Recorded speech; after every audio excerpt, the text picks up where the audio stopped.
Bueno, daremos inicio a la siguiente ponencia dentro del área de marketing para emprendedores con el tema datos abiertos y visualizaciones consumiendo el combustible de la era digital, con el ponente Eduardo Béjar, embajador de Ecuador de la Open Codelove. Bienvenido, Eduardo.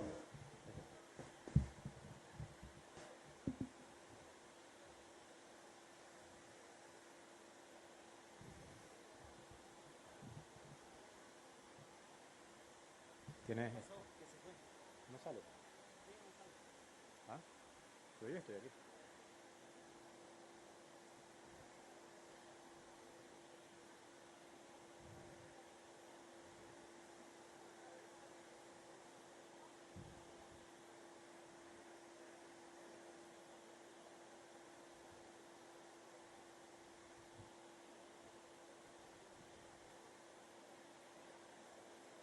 Ah,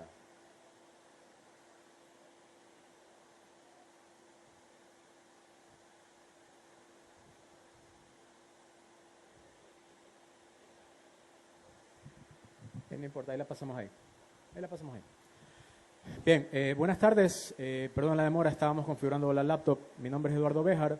Quería compartir con ustedes hoy algunas ideas, conceptos y unas demostraciones respecto al potencial del uso de los datos para la creación de visualizaciones y llevar adelante emprendimientos basados en el tema de la transparencia y los datos, ¿no?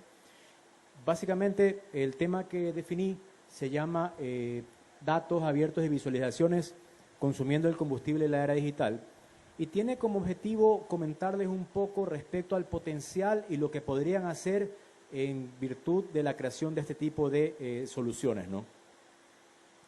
Entonces, en primer lugar, como decía, mi nombre es Eduardo Béjar. Yo dirijo una organización que se llama Fundapi. Trabajamos soluciones para el impacto social basadas en tecnologías y adicionalmente represento a Open Knowledge Foundation en Ecuador, que es una entidad a nivel internacional que lo que hace es promover el uso y atención de los datos abiertos a nivel mundial.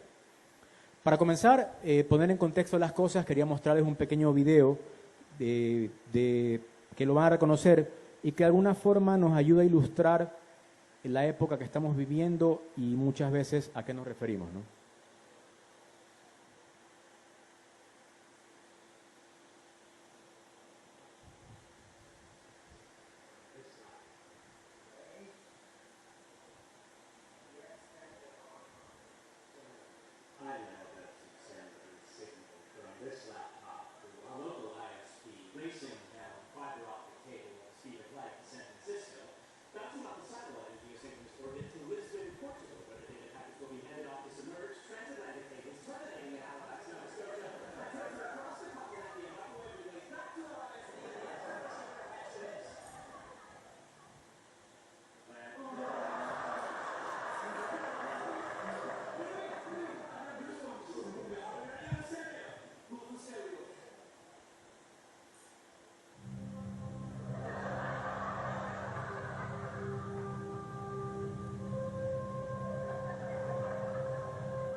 Bien, básicamente ese video lo que nos ilustra un poco es la época que estamos viviendo, ¿no? ¿Qué es lo que está ocurriendo? A través de toda la conectividad, todos los cables, la fibra óptica, el Wi-Fi, todo, ¿qué es lo que estamos transmitiendo al fin y al cabo?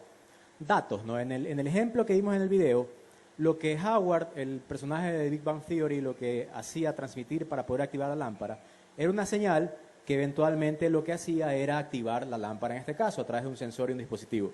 Entonces, eso, ¿qué nos indica? ¿No? Que el potencial de los datos que actualmente manejamos tiene realmente, en este caso, un tema trivial de encender una lámpara a distancia, recorriendo todo el camino que a través de los proveedores de Internet a nivel mundial tiene que hacer el dato para llegar, pero muchas veces nos ayudan para otros temas, ¿no? Entonces, lo que actualmente estamos transmitiendo y lo que fluye a través de los enlaces y los Internet y el tema son datos. Entonces, ¿qué es lo que podemos hacer con los datos para poderlos aprovechar? Eso es un poco lo que quiero invitarlos hoy día a descubrir. Voy a hacer unas cuantas demostraciones respecto al potencial, cosas que eventualmente les podrían servir, incluso si no son del área tecnológica, ¿no? Entonces, comencemos. ¿Qué son los datos? Muchas veces se escucha que es un dato o transmitimos un dato. Si vamos a la definición básica de lo que son datos, un dato es una representación simbólica o un atributo, una variable cuantitativa, y describen hechos empíricos, sucesos y entidades, ¿no? Realmente es una medición o es un indicador o una cifra que marca algo. Cuando trabajamos en Internet y descargamos algo, lo que estamos haciendo es descargando datos. Cuando vemos un video, por ejemplo YouTube, lo que hacemos es nuestro navegador recibe datos desde un servidor, en este caso puede ser YouTube, una granja de servidores, etc. Cuando trabajamos, por ejemplo, electrónica o el tema de robótica basado en Arduino, ¿qué es lo que el dispositivo recibe? Algún dato a través de un software que eventualmente le indica qué es lo que debe hacer o cómo a través de los sensores que tiene identifica ciertos datos para manejarse. Incluso estamos en una época que se aprecia el uso de los sensores para vehículos que no necesitan incluso conductores para moverse, ¿no? Pero ahora, ¿un dato será igual a información? Esa es una pregunta interesante para analizar. ¿Será un dato igual a lo que es información? ¿Será información igual a lo que es conocimiento? ¿Será lo mismo? ¿Será conocimiento igual a sabiduría? O sea, hay ciertas diferencias que las vamos a ver para poner en contexto lo que estamos actualmente mencionando, ¿no? Este diagrama es un diagrama que ayuda a ilustrar el tema y que de alguna manera nos permite contextualizar y conocer las diferencias, ¿no? El dato es básicamente algo que se obtiene a través de una información, se lo recolecta o eventualmente se lo descubre. No necesariamente el dato nos dice muchas veces una información o algo, simplemente es una lectura en función de algún sensor o dispositivo de entrada. ¿Qué es la información? La información se crea a partir de los datos, específicamente interpretándolos de alguna manera y para darnos una lectura. ¿Qué es lo que es conocimiento? ¿Cuál es la diferencia frente a información? Conocimiento es a través de una información aprendida, recibida, generar algo que eventualmente nos permite integrar en nuestra vida diaria o narrarlo. En el caso de sabiduría se construye a través de conocimientos y estos conocimientos que se observan, que se contemplan, que de alguna manera se traducen en aprendizajes. Para entenderlo mejor, un breve ejemplo, ¿no? Si hablamos de un dato y pensamos en el ejemplo del día y la noche, el dato para el día podría ser 30 grados centígrados. No nos dice nada, simplemente es una lectura de temperatura. El dato para la noche podría ser 23 grados centígrados. Eso es un dato. Cuando hablamos de información, a partir de esa lectura, podemos decir que las tardes son calurosas, como la de hoy, y las noches son frescas. A partir del dato que fue la temperatura y nos dio un indicador, podemos generar una información para poder, a través de eso, entender algo. Si avanzamos un poco más allá, si hablamos de conocimiento, podemos decir, en agosto, Guayaquil tiene tardes calurosas y noches frescas. Es decir, no solo a partir de la observación del dato de la temperatura y a partir del reconocimiento obvio que hace calor, sino que también se contextualiza para poder tener una información que a lo largo de los años se repite. Resulta que en agosto Guayaquil tiene clima caliente en ciertos días, ¿no? Si eso lo traducimos a sabiduría, ¿qué es lo que eventualmente conseguimos? Cuando estuve en Guayaquil en agosto, el calor de las tardes me hacía encender el acondicionador de aire, pero en las noches lo apagaba. Es decir, ya se implica un aprendizaje no solo basado en la lectura de un dato que fue la temperatura o en la información que hacía calor o en el conocimiento que en Guayaquil en agosto evidentemente son tardes calientes, sino que hay un aprendizaje que eventualmente se traduce a una experiencia y que puede eventualmente permitirnos incluso replicarlo, ¿no? Esa es la diferencia básica entre dato, información, conocimiento y sabiduría, que permite de alguna manera contextualizar lo que vamos a seguir revisando, ¿no? Entonces, decíamos datos. En el tema de informática y en el tema de las corrientes que actualmente estamos experimentando, no solo hablamos de datos en general, ¿no? Sino que estamos hablando actualmente de data, de Big Data, de Metadata, de Dark Data, de Open Data. ¿Qué son básicamente estas cosas? Vamos a ir viendo ejemplos y voy a compartirles ciertas herramientas y software que eventualmente les puede servir a ustedes y ser interesantes si quieren emprender algo o iniciar algo o practicar algo en esa temática, ¿no? Entonces comencemos lo que es data, ¿no?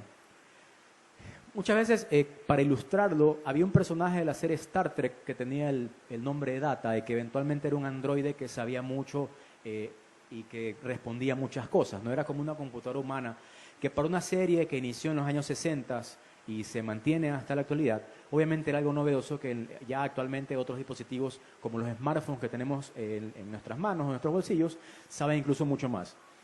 Pero data, cuando hablamos de data, son datos. A veces se escucha la data, a veces se escucha los datos, pero eventualmente estamos hablando de lo mismo, ¿no? Si hablamos de Big Data, ¿qué será? ¿Será data muy grande? ¿Será como el mismo personaje, realmente algo mayor?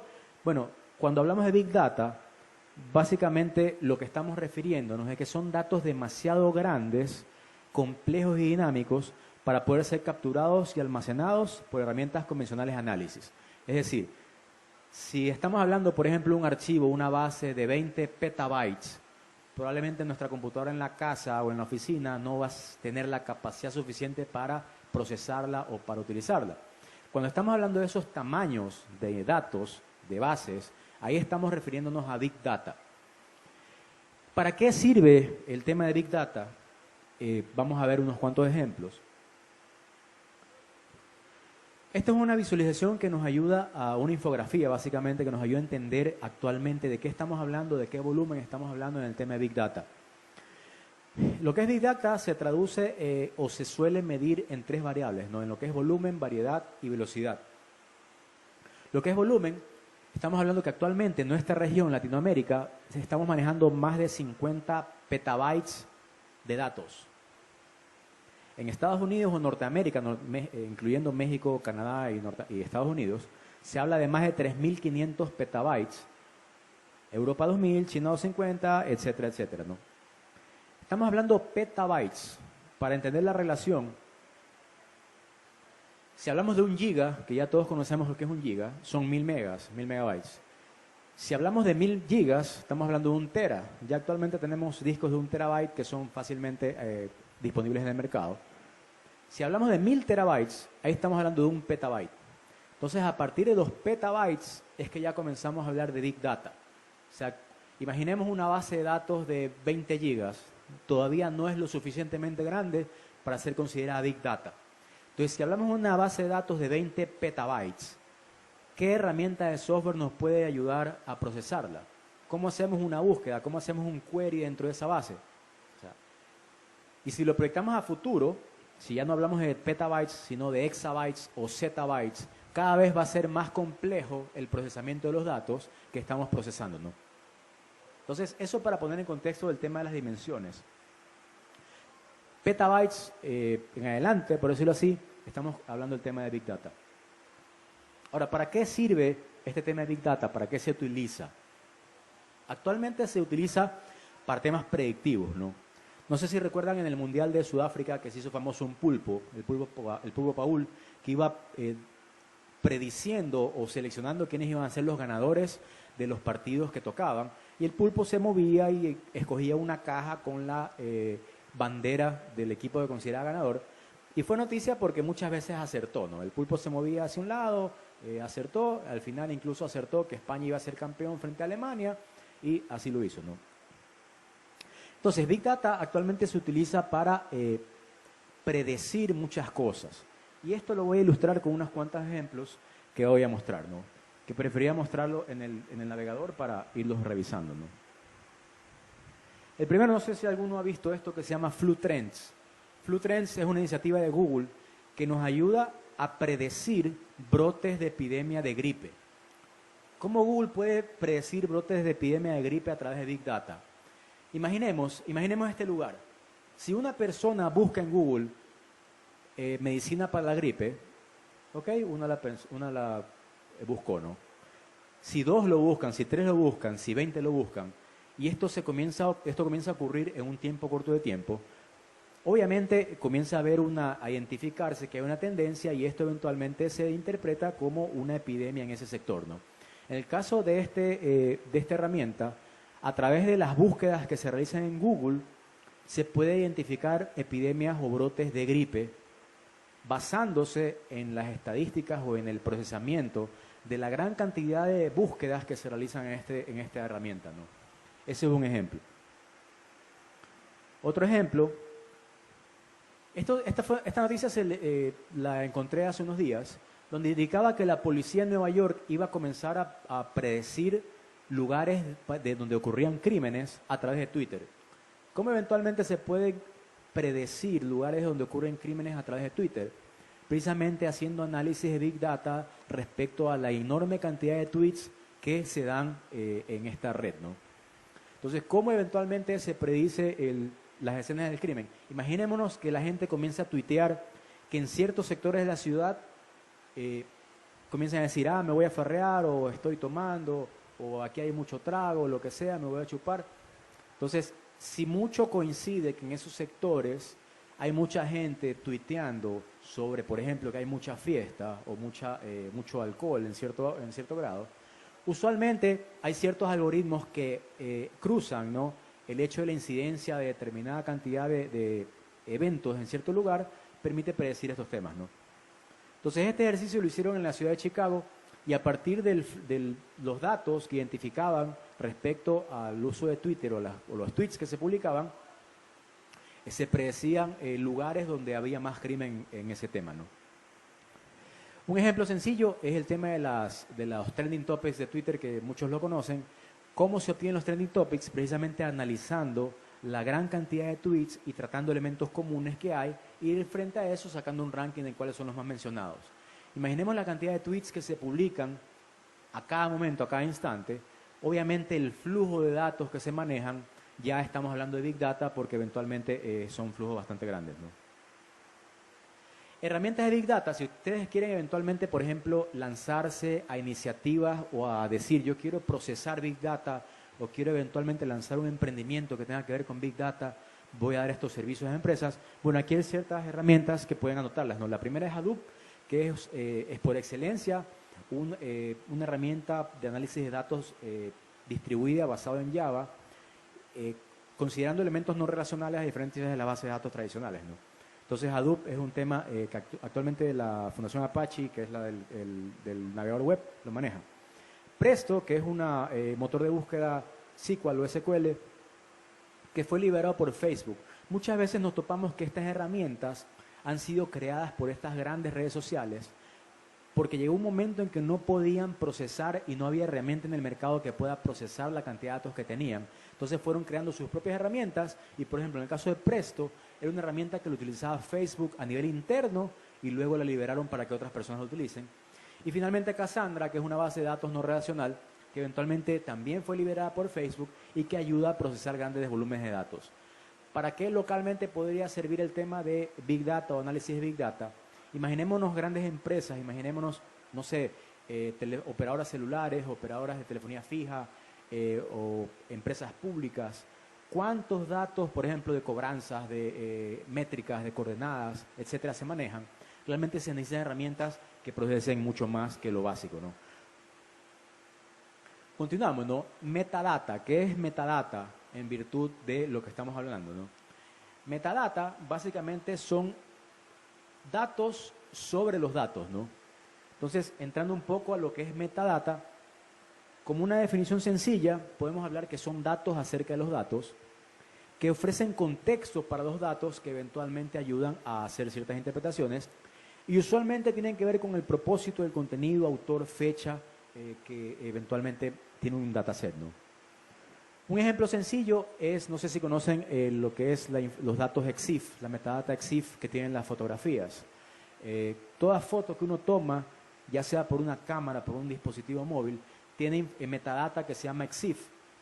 EXIF incluye la resolución de la imagen, si tenemos activado las coordenadas, incluye las coordenadas de los datos, las coordenadas donde se tomó la foto, el modelo de la cámara, todo el tema. Tenemos que tener en cuenta que toda foto que nosotros tomamos con cualquier dispositivo incluye esa información EXIF. Como un ejemplo, esto ocurrió hace unos meses.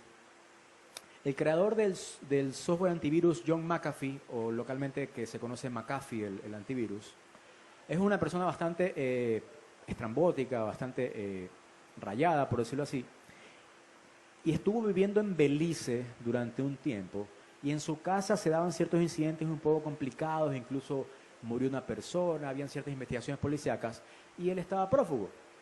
Entonces estaba prófugo, no sabían dónde estaba, hasta que un reportero lo visita para conocer su historia, su versión de los hechos respecto a por qué estaba huyendo.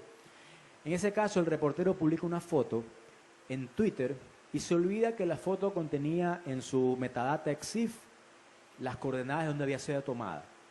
Entonces a alguien se le ocurrió revisar las coordenadas de los datos EXIF de la foto y encontró que había sido tomada desde Guatemala. Entonces la policía acudió, lo encontraron, al final tuvo problemas y tuvieron que deportarlo, ¿no? Entonces muchas veces los metadatos nos olvidamos que siempre estamos compartiendo información aunque no lo querramos, ¿no? En el caso de los feeds RSS, también se incluyen metadatos, usualmente, por ejemplo, de dónde está ubicada la imagen pequeña o el thumbnail o la imagen destacada, en el caso de un blog, por ejemplo, para hacerlo, ¿no? Entonces, avanzando, ya vimos un poco lo que se trata, datos o data, vimos algo de Big Data, vimos metadata. Vamos a ver lo que se conoce como Dark Data, que actualmente está siendo un poco tendencia o es una novedad que se está manejando en estos temas, ¿no? ¿Qué es Dark Data? Dark Data son datos sin estructura, datos que previamente no han sido procesados, ya sea porque no fueron considerados o no se les dio el valor suficiente para procesarlos, o eventualmente porque simplemente no habían las herramientas tecnológicas para hacerlo. Entonces, Dark Data es una tendencia, es similar a lo que tiene que ver Big Data, pero simplemente son datos que no han sido considerados. ¿Qué Dark Data podemos mencionar? Bueno, por ejemplo, los archivos PCT, quienes utilizan Outlook para su correo electrónico, uno tiene miles de archivos de correos almacenados en un solo archivo PCT que muchas veces supera los gigas de tamaño, y ahí hay datos incluidos que muchas veces no son procesados y necesitan hacerlo, ¿no? Si trabajamos con servidores de proyectos, servidores de prueba, eventualmente también en este caso estamos hablando de dar data si no consideramos todos los datos, código de plataforma utilizados, archivos de log, archivos zip y datos de dispositivos. Sobre esto un par de ejemplos, ¿no? El primero, hace unos meses salió una publicación respecto a todos los archivos PDFs que el Banco Mundial había publicado. Como saben, el Banco Mundial es una entidad que lo que hace es hacer muchos estudios y el Banco Mundial publica estos PDFs en su sitio web. Resulta que habían 517 documentos, 517 PDFs, que nunca nadie los había descargado para nada. Es decir, los habían publicado y no había tenido ni una descarga, nadie los había utilizado para nada. Entonces ese es un ejemplo de Dark Data que eventualmente hay información contenida en los PDFs que no se considera. Este caso de acá es un ejemplo muy interesante. Esto ocurrió en el aeropuerto de Copenhague, en Dinamarca.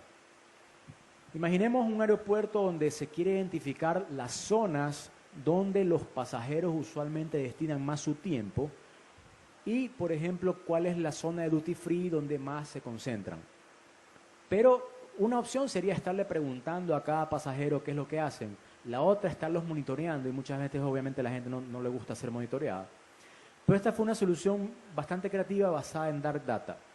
Resulta que como tenemos actualmente un gran flujo de dispositivos móviles, lo que no nos damos cuenta es que el dispositivo móvil, cada vez que está en una zona con Wi-Fi, intenta conectarse así no pueda. Eso se llama un ping, es decir, envía un ping identificando la red que está a su alrededor para poder conectarse o no. Entonces, ¿qué es lo que se ocurrió?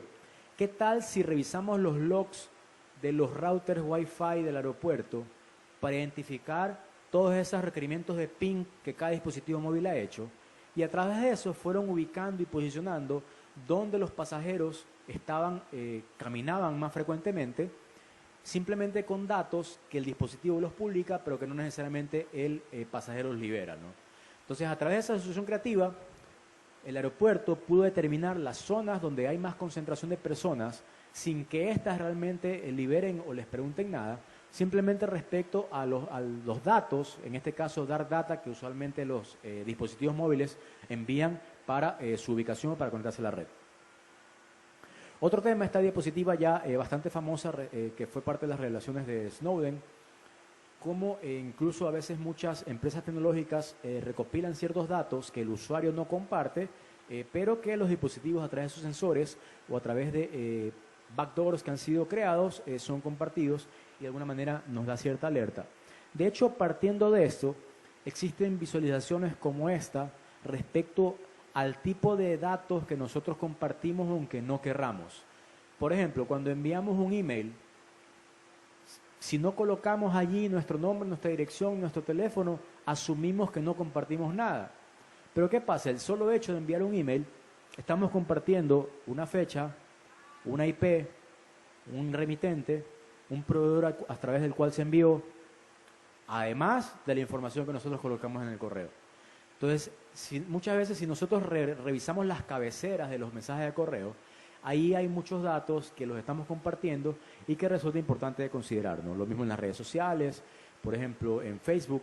Facebook, especialmente cuando uno utiliza el dispositivo móvil, siempre está censando la ubicación donde uno está, así uno no quiera. Entonces, los datos que ellos reciben tienen mucho, podrían ser utilizados en ese sentido, ¿no?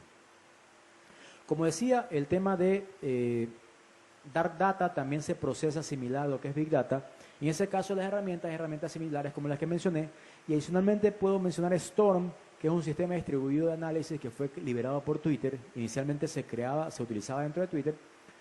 Apache Soler, que también es una plataforma, o sea, un servidor de búsquedas realmente basado en API REST. O sea, quienes manejan temas técnicos saben que hay ciertas formas de transmitir datos a través de servicios web, en este caso, ¿no? Y MongoDB, que es una base de datos no relacional que también tiene que ver con el tema, ¿no? Ahora, vamos a finalmente y a profundizar en el tema de Open Data, que es el que quería destacar un poco más, lo que son datos abiertos, ¿no? Ya vimos lo que es Data, Big Data, Dark Data, Metadata.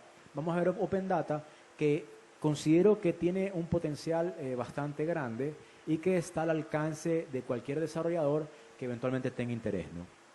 Cuando hablamos de Open Data, ¿qué es Open Data? Obviamente se entiende que son datos abiertos, pero ¿qué significa abierto? Bueno, básicamente Open Data son datos disponibles libremente para ser utilizados, republicados, sin restricciones y sin derechos de autor o mecanismos de control. Esos son datos abiertos. Es decir, no es que lo publico en Internet y que me pidan permiso para utilizarlo o que solo pueden compartir tales personas, no. Son datos totalmente liberados. Es un poco la analogía respecto a lo que ocurre con el software libre en este caso, ¿no? ¿Cuál es la principal aplicación de lo que son datos abiertos? Se ve mucho en lo que se llama como gobierno abierto, ¿no? Los gobiernos abiertos son eventualmente iniciativas que buscan que cualquier gobierno interactúe con los ciudadanos a través de soluciones y herramientas basadas en tecnología. Entonces, en este caso, usualmente lo que es Open Data se relaciona con el tema y el esquema de lo que es gobierno abierto.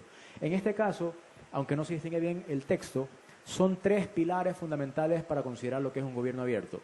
El primero, la transparencia, que es el que está arriba.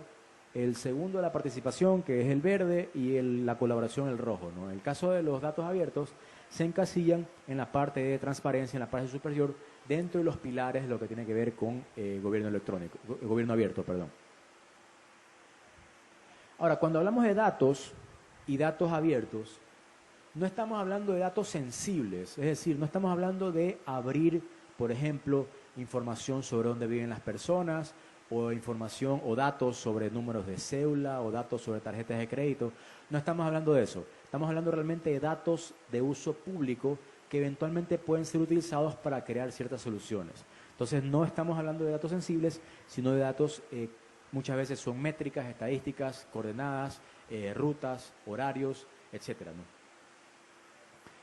Ahora, los datos abiertos tienen ciertas características que cumplir para ser considerados como abiertos, ¿no? El primero, tiene que ser completo, sin limitaciones ni restricciones. ¿Esto a qué se refiere? A que no es que estamos abriendo cierta parte de los datos o cierta parte de nuestra base de datos y el resto no. No, en este caso estamos abriendo todo en esa línea, ¿no? Entonces, cuando hablamos de datos abiertos, para que sea considerado como tal, tiene que primero ser completo, ¿no? La segunda característica, tienen que ser recolectados directamente de la fuente, no deben ser granulares, o sea, no es que tenemos un intermediario para recibirlo, sino que directamente nos conectamos a la fuente, a quien lo genera, y a través de eso los podemos utilizar, ¿no? Son oportunos, frescos, es decir, no estamos hablando de una base de datos del año 2004 ni de las estadísticas del año 79, sino realmente son frescos al día para poder crear soluciones y visualizaciones que puedan ser útiles. Estamos hablando que tienen que ser accesibles. ¿A qué se refiere con accesibles? Que eventualmente puedan estar disponibles para utilizar libremente, ¿no? Usualmente esto se traduce en que estén publicados en un sitio web, que estén publicados en Internet. Tienen que estar estructurados para procesarse por máquinas. Es decir, no estamos hablando de datos bonitos, por decirlo así.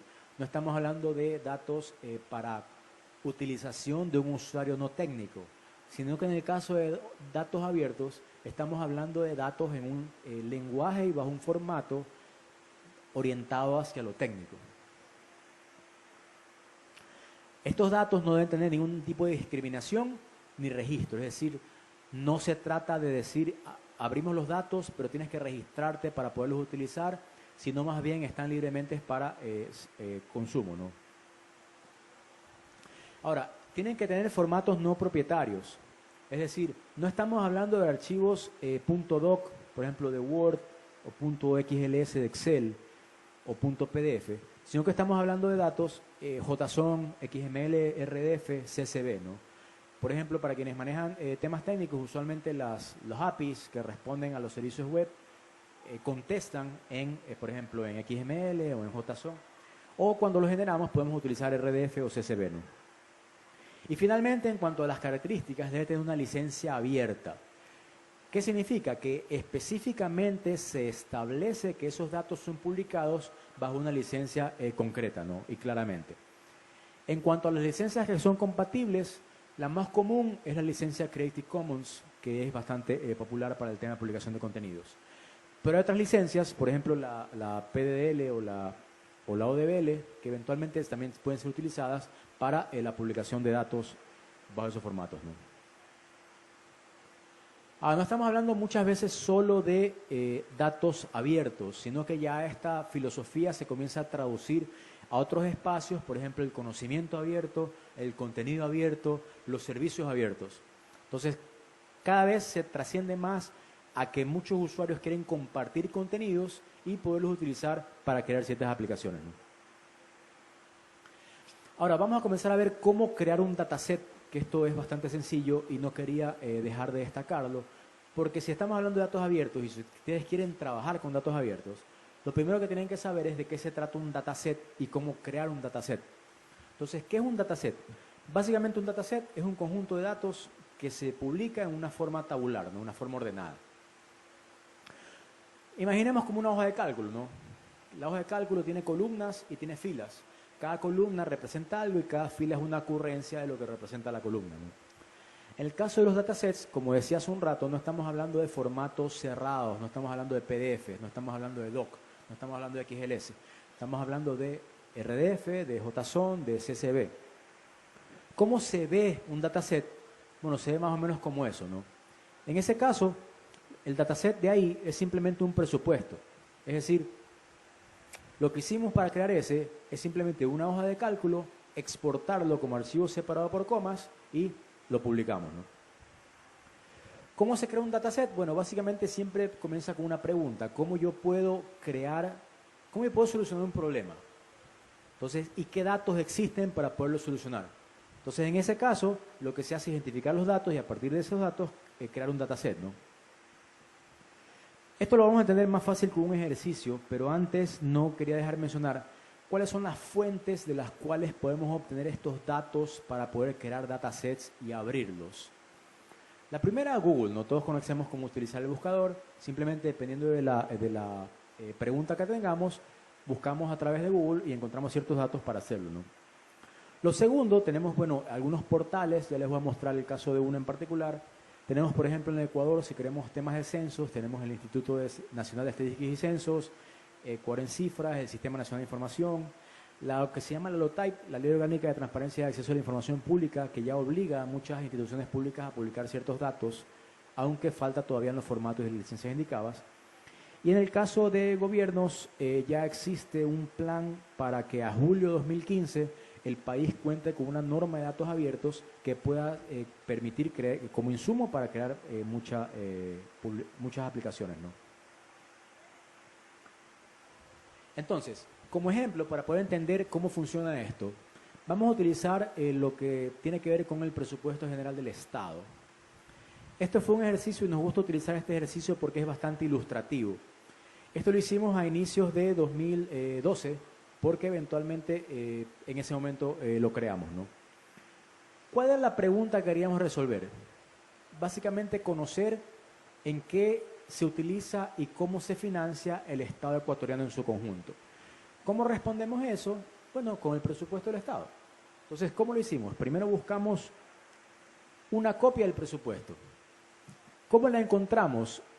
Actualmente ya es un poco diferente, pero en ese momento lo que encontramos fue un PDF de un archivo escaneado. O sea, es como si ustedes imprimen un presupuesto, lo escanean y luego lo publican en PDF.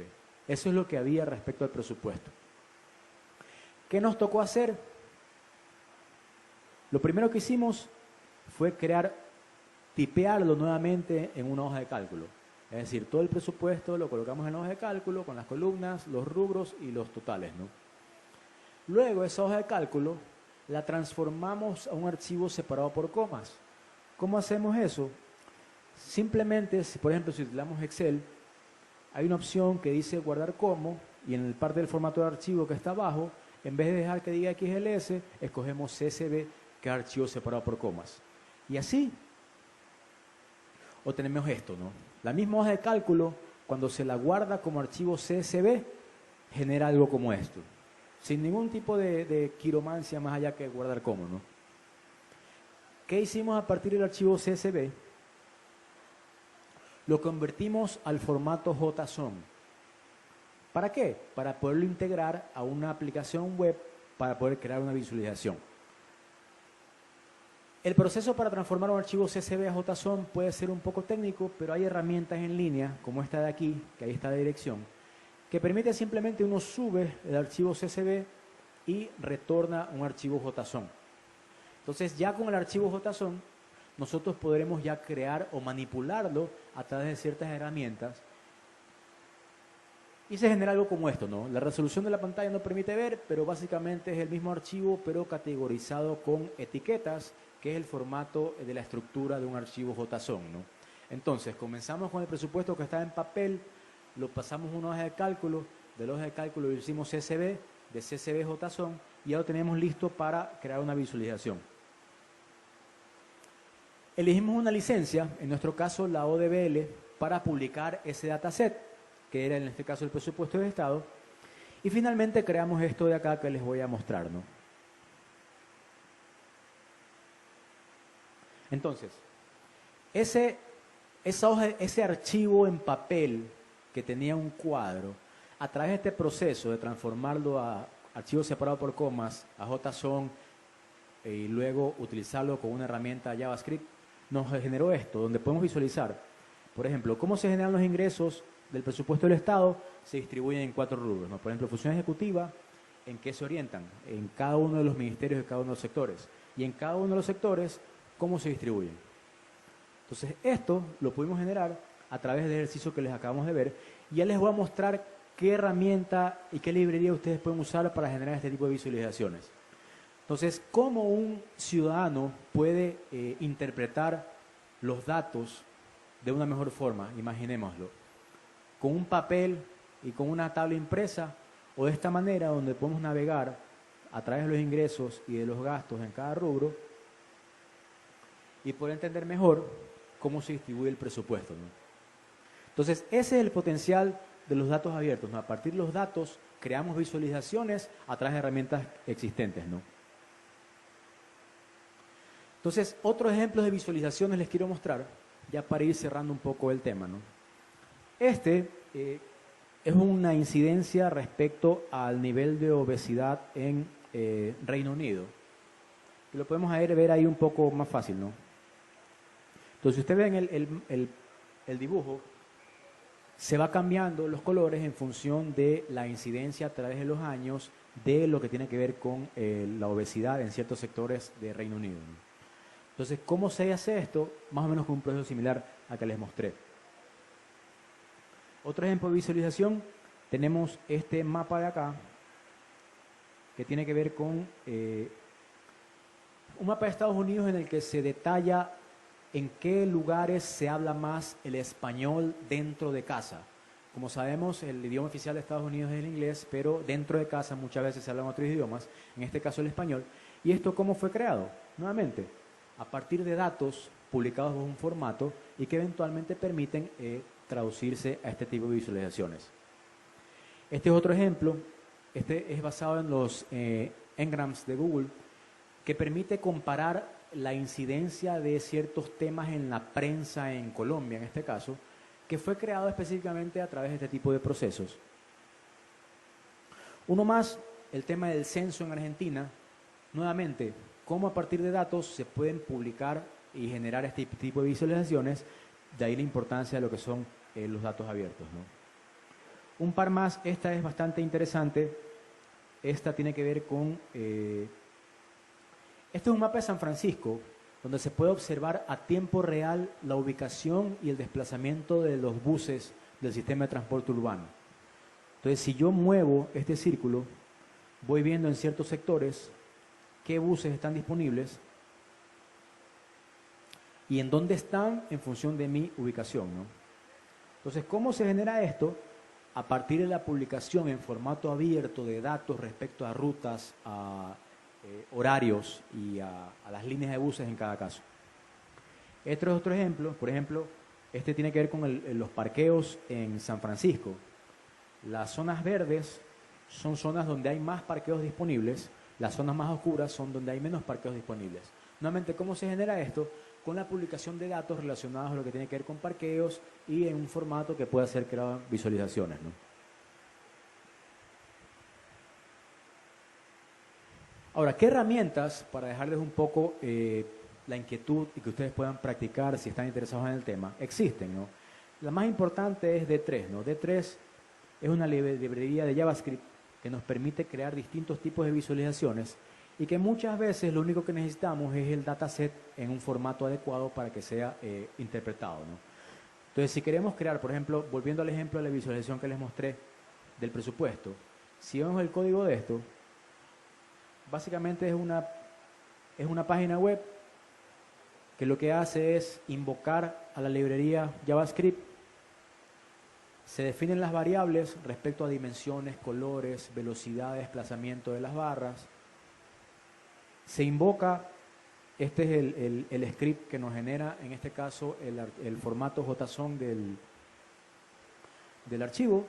Y luego simplemente se lo incrusta, el resto realmente es código básico que utiliza la librería. Y luego se lo incrusta simplemente en la página web y se muestra esto, ¿no? Esto de acá. Entonces es relativamente sencillo crear una visualización de este tipo cuando contamos con los datos abiertos y en un formato adecuado para hacerlo, ¿no? Ya para ir terminando, un par de herramientas que quería mostrarle también. La una se llama Tabula. ¿Cuántas veces nos hemos topado con un PDF que incluye, por ejemplo, una tabla y para no estarlo tipeando otra vez, cómo podríamos transformarlo directamente a un Excel, a una hoja de cálculo? En este caso, Tabula es una herramienta libre que se les voy a demostrar en este momento.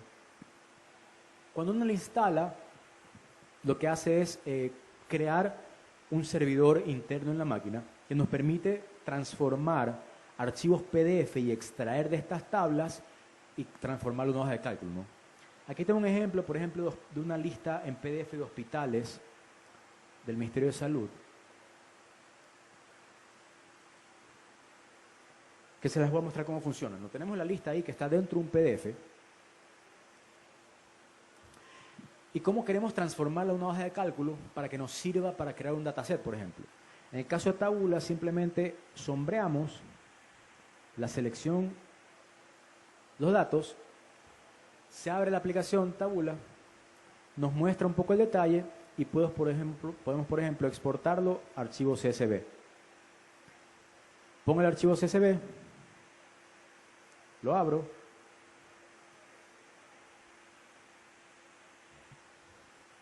por ejemplo, ¿está acá?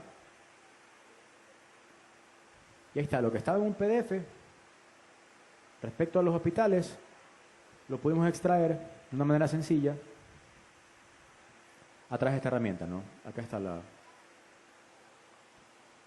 una manera rápida, extrajimos del PDF una tabla que estaba incrustada y la pasamos a una hoja de cálculo.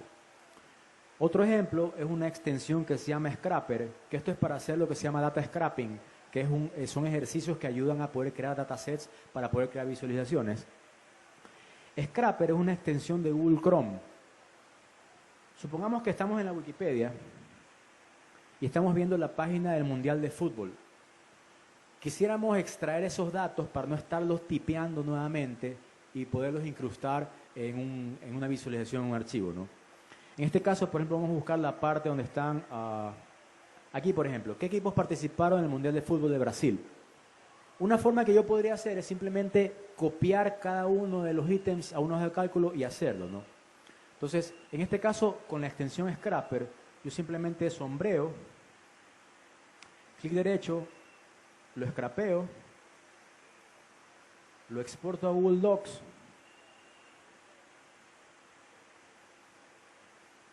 y tenemos acá en Google Docs esa tabla que la teníamos en la Wikipedia, para en vez de estarla copiando,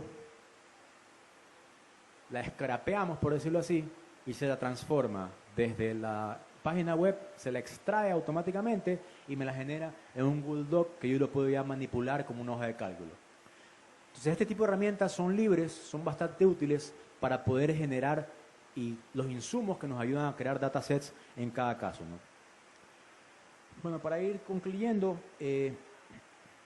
varios recursos que también pueden utilizar, ¿no? En la Open Knowledge Foundation apoyamos algunas iniciativas como esta. Esta se llama la Escuela de Datos. La Escuela de Datos es un sitio web donde ustedes encuentran tutoriales libres respecto a qué es una visualización, cómo se hace una limpieza de datos, cómo se hace un scrapping, para que ustedes lo consultan en este tema, ¿no? El segundo recurso, este es un portal que lanzamos el año anterior que se llama datosabiertos.es. Actualmente es el único portal de datos abiertos que hay en el Ecuador. No es una iniciativa gubernamental, es una iniciativa cívica, ciudadana, en este caso, que la creamos como repositorio, ¿no? Si nosotros visitamos la plataforma que está por acá, vamos a ponerla acá.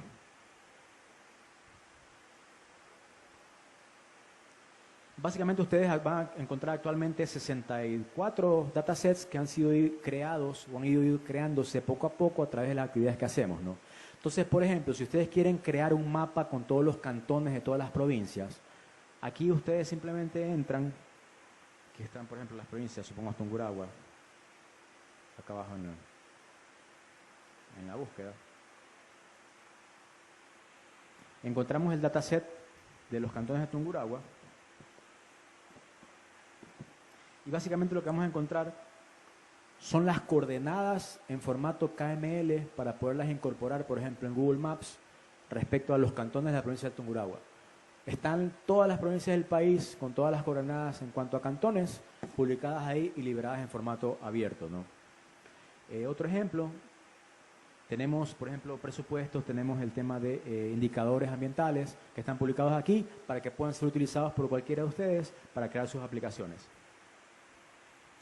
Tenemos el blog de la Open Knowledge Foundation de Ecuador, que está en esa dirección, en s.okfn.org, donde básicamente publicamos con cierta frecuencia estos temas.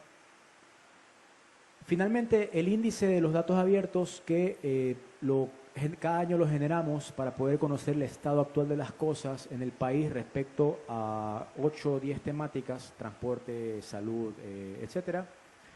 Y finalmente, una iniciativa que estamos llevando adelante y que los invito a estar pendientes, que se llama Desarrollando América Latina. Desarrollando América Latina es una competencia de creación cívicas y sociales que se da en 15 países. Este es el segundo año que la vamos a hacer en Ecuador, donde cualquiera puede participar para crear una aplicación basada en datos para resolver un problema social identificado. Entonces, esta competencia la vamos a hacer desde octubre 15 hasta noviembre 8. La participación es gratuita, tenemos ciertos premios y el año anterior lo que se hizo, parte de los premios fue una incubación de 3 meses en Santiago de Chile para poder fortalecer las iniciativas y los proyectos que se habían creado, ¿no? Entonces, los invito a visitar este sitio que es desarrollandoamericalatina.org para que estén pendientes de la iniciativa que vamos a realizar. Eso es lo que tenía para compartir el día de hoy, que espero que hayan encontrado cosas útiles.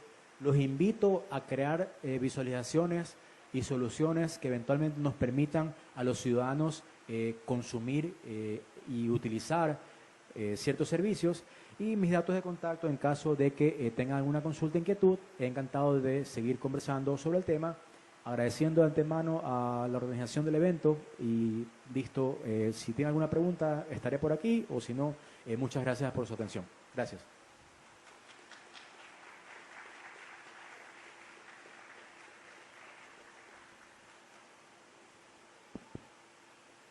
¿Alguien tiene alguna pregunta para nuestro ponente Eduardo Béjar? Bueno, muchísimas gracias, Eduardo, por tu excelente ponencia.